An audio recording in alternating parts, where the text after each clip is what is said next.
today I'm going to show you how to check in and set up a two-folio system.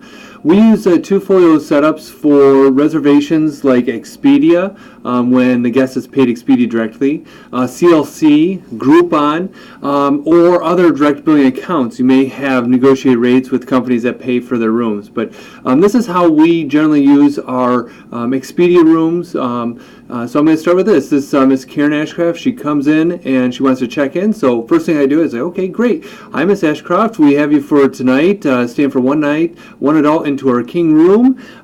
Is that correct? And she just says, yes. Okay, great. I just need a driver's license and credit card. So once I get a driver's license, I put in her street address, make sure we always have complete street information. I'm just making up some stuff here, so I'll find out where it is. And then just verify phone number. Okay, we have your phone number for 435-216-3906. Is that correct? And that is. So then we go to our other information. We make sure that hold type is DVR. Even for Expedia Pay, a lot of times the credit card will come in from Expedia. The Expedia virtual card will come in. We at the Cherry Tree, Charlottesville, and Points North, we delete that information. We can get that after. We like making sure the information is accurate before we doing charges. It just allows us to ensure accuracy and make sure everything is charged correctly. So we put in DVR for the hold type, delete the credit card information. Direct bill is set up as whoever your Expedia, like in this case it's Expedia, but you can select whoever it may be, so in this case it's Expedia. Now when you select direct bill, it will automatically fill in company. This person is not staying for company business, so we delete this. We leave that box as 0. We don't want to associate with that.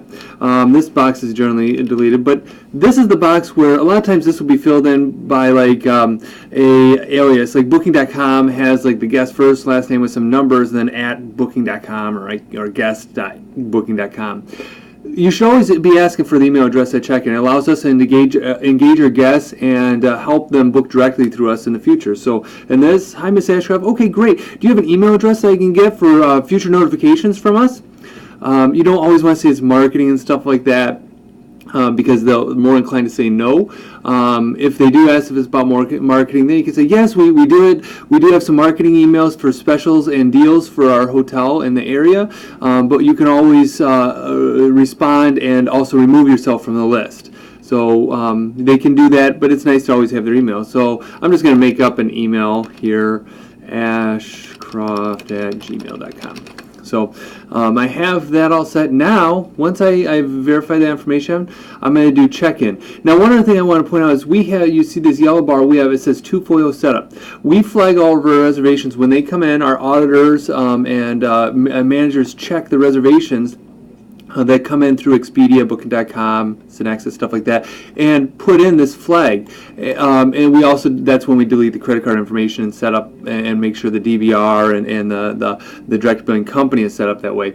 But this is under follow-ups. So follow-ups, two-folio system, or setup. Many of our hotels have this. If you guys aren't using it, create a consistent policy that works for your property. But for our properties, we have two-folio steps. That kind of gives us the heads up. It's like, okay, when you check in this guest, there's additional steps that need to be taken.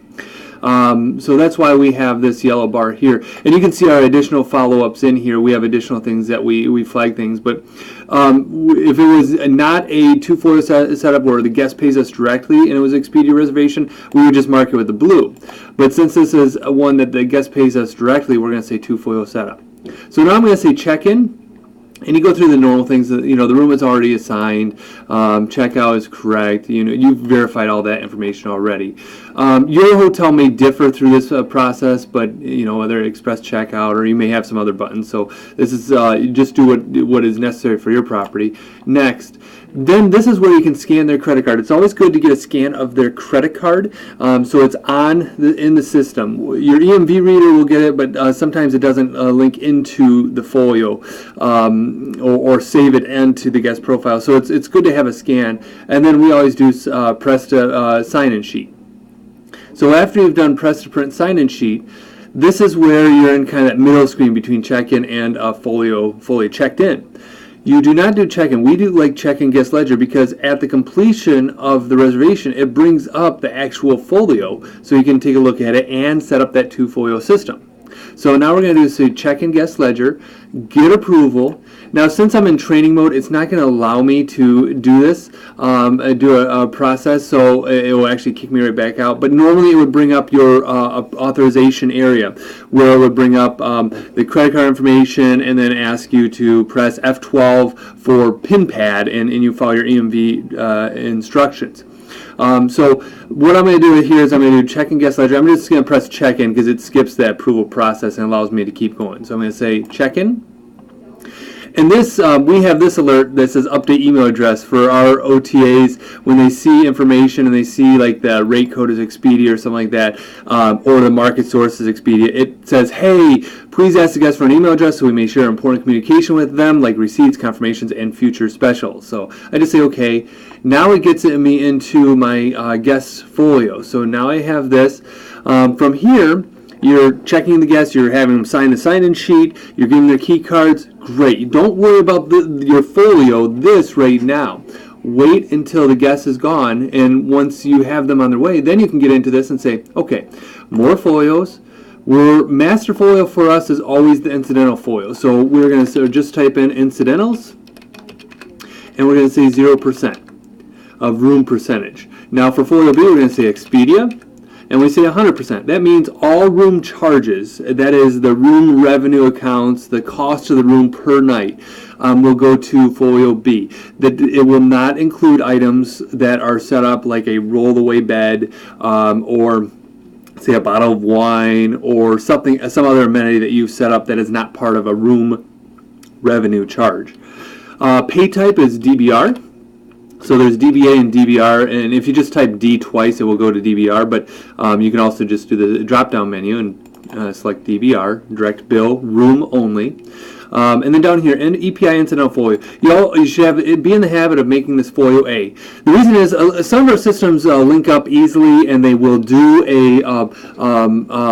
phones. So any phone charges from rooms will automatically get posted to the rooms, as well as there's some other, I think, with restaurants. There's some connections that if we have an outlet like that, it will connect as well. But if you we just like staying in the habit that any incidentals through the night, EPI, which is external posting interface for the phone system, we want those all going to folio A. So we're going to say okay. Now we've set that up. So now this guest is set up so when we post charges, when the audit happens and post charges, it will automatically post to the Expedia folio. And then here, this is where, say, the guest wants, like, you know, for instance, we have snacks and stuff like that. Hey, we're going to buy $5 of snacks, you know, candy, bars, and water. Now it's in there, and so when the guest goes to check out, we know, hey, in the incidentals folio they owe us $5, but Expedia, you know, this will be balanced out differently. That will have the room charges for Expedia. So this is how we set up the two-folio systems for Expedia, CLC or corporate lodging. Oh goodness, I can't remember the full. Consultants, I think it is, and Groupon. It's just a great way to set it up, an easy way to manage. So if you have any questions, feel free to reach out, and hope this was helpful. Thank you.